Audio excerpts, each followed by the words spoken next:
And often in this life, we have to endure a lot of things for a long time. And it's not enough that we want to stay like that. Yeah, but we want to recover.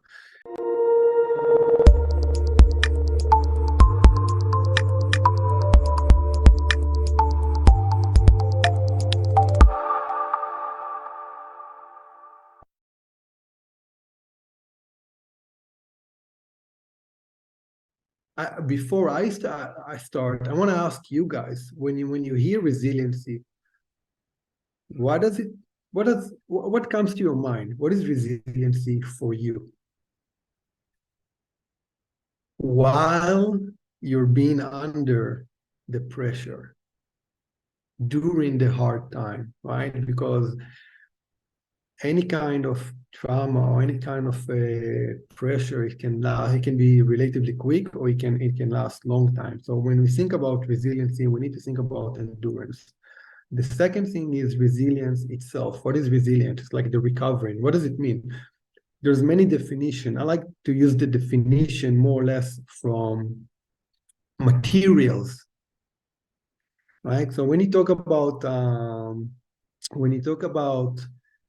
proof resilience in material, it's defined as the maximum energy that can be absorbed up to the elastic limits without creating a permanent distortion. What does it mean? And it's applied to human being, right? It's how much pressure, physical or psychological, how much, and we can refer it also as trauma. We'll talk a lot about trauma today. How much of it can we absorb? How elastic we are, flexible we are able to be absorbed without breaking, without creating fraction, without creating a permanent problem and distortion. So resilience is the ability to bounce back and to go back into normal. But that's not enough for me. For me, when I think about resiliency, I'm also thinking about improvement, the 110% rule. And I don't want only to get back. That's one of the beautiful things about resilience and about trauma. It's the ability to grow from trauma. It's the ability to become in some aspects even better than we've been before. So whether it's injury training, and then I don't want just to be able to lift the same weight to run the same amount. I want to do even more. I don't create. Or whether it's some psychological trauma or stress, that I don't want my life to be the same as before and create a patterns, but rather I want to grow from it. I want to become better in some ways. And when we talk about resiliency, we can talk about short-term resiliency, meaning pressure happens for a short time, minutes, hours, or a long-term resiliency, to be able to recover or to bounce back or to become better or to grow after a life change, or after you've been under the I don't know the best English phrase, under the hood or under stress for months or even years. Because a lot of people, they've been in trauma for many, many years and still they never rebound. And I believe it's almost never too late. When it's come to the endurance, I think that's also very important things that to be able to recognize when you are under pressure, to know that, okay, this is the enduring time. Like for myself, right now, I'm in my endurance time. I haven't recovered yet. And what does it mean? So I want to, let's see, yeah, you wrote something in the chat here. Let me recap here before I continue. Endurance, how much pressure can we absorb, or to be flexible through without breaking? Exactly. And often in this life, we have to endure a lot of things for a long time. And it's not enough that we want to stay like that. Yeah, we want to recover. Trauma essentially not only can manifest every scene in everywhere in our body, but trauma is inevitable. Trauma is inevitable. Pain is inevitable, right? Suffering is a choice, but the pain, the trauma, we're all gonna get some in some ways during our life. But and sadly, a lot of us do it. The focusing on the trauma, the focusing on the trauma is deliberating. When every time when we focus on the trauma itself, it's very deliberating. It's caused us to inaction, and instead we may benefit a lot from focus on the resiliency and the growth that can come from there.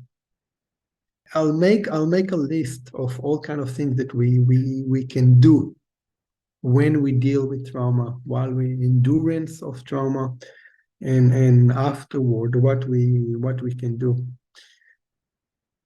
If we want to increase our chances, first we need to understand where we are.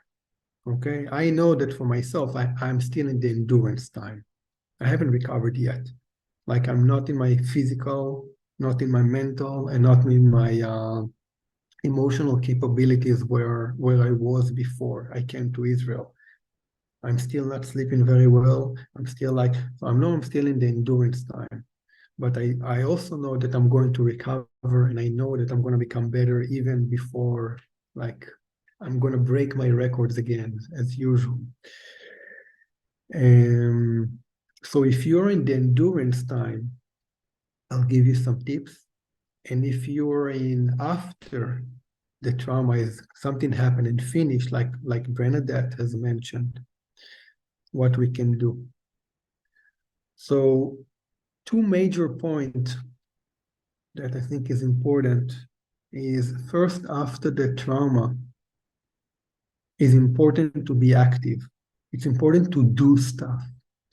Let people move, do, help one another. This is one of the things that in war, so you see a lot of soldiers, they fighting and or imagine your friend got a bullet in his eyes right in front of you, and then you get into shock. Sometimes what we do in wars and is that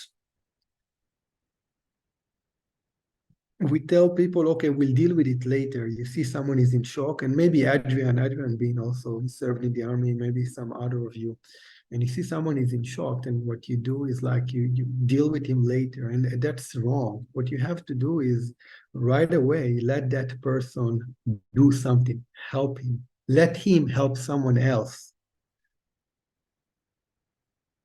But movement and helping others, it's already one of the most effective and amazing tools to do, especially if it's possible to do it in groups.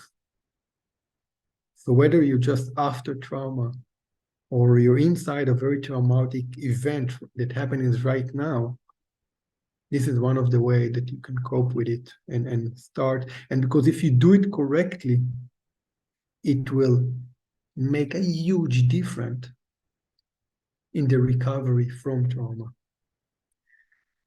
The second thing is to acknowledge and recognize that recovery itself might include symptoms that look like PTSD. PTSD is post-traumatic stress syndrome, right? And what's the differences between, this recovering and what make it into long-term PTSD? Well, this recovery, like the process, as long as the symptoms that I'm going to share with you, as long as they're not become too much, too overwhelming, too intense, or as long as they don't be with you for over 1 month, so it's part of the recovery. But if they are too intense or they are too long with you, then you already go into PTSD, and you need to start, seeking more professional help to deal with that. So I'm thinking about, like, so people, when they go on through something like that, their emotional sensitivity is heightened. They feel too much. Obviously it affects their sleep-related problems, insomnia, nightmares, waking up, inability to go to sleep, overthinking, thinking again and again and too much, right? And experience the trauma through the body, high pulse, or like Soraya mentioned, in your joints and all the bodily manifestation of the trauma. Some of them are, we understand even in, Western medicine, like high pulse and things like that, but some of them can very fast manifest into other things in our body. And these are a little bit like inflammation. What is inflammation? Inflammation is natural part of the immune system that responds to a trauma. Because inflammation, it's a response that serves to eliminate and to clear the pathogen and cellular debris that happen in the trauma. And then it's also stimulate tissue repairs. So psychologically and physiologically, even the process that we're going through, they are very, very similar.